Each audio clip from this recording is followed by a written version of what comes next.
Yeah, the original document is the Gospels, I would say. um, and in that sense, the church has been very ambivalent about that. The church is always a mixture of belief and unbelief within the same body. Or as Augustine taught, the church is a mixed body of saints and sinners, and we all have elements of both within us too.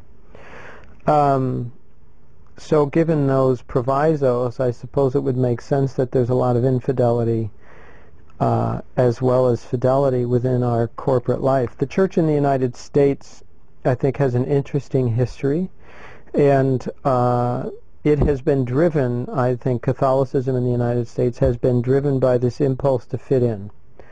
In the 19th century, Catholicism grew tenfold, and it was because of the waves and waves of immigrants who came from Europe to this country, the Irish, Germans, Italians, Polish, and so many others. And they didn't fit in to the United States. And it was very clear, it was made very clear to Catholics in a lot of different ways that they didn't really belong. They were regarded with suspicion, and they were regarded with some hostility. And so Catholics have taken it upon themselves to demonstrate to others and to themselves as well, that they do fit in, so that there's been a very strong impulse of the Catholic Church in the United States to fit in, or to Americanize itself. And that has led to a kind of accommodation to the United States and to the political and cultural order which predominates in the United States. That has been in many ways a betrayal of the gospel, I would argue, that it has led Catholics to fit in all too well with America. And that's been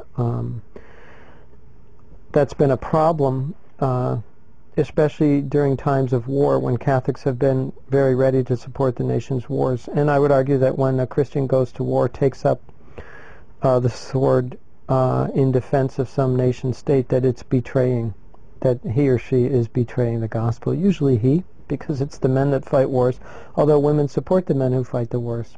And so in many ways I think that the, quote, social teaching about justice and peace that are embedded in the gospel have been carried through the patristic era, through the medieval era, and into the modern era with the social encyclicals, have not been fully embodied. And I suppose part of my research is to explain why that is, for both theoretical and historical reasons, and to point out a better way, or I guess I'd say a more faithful way.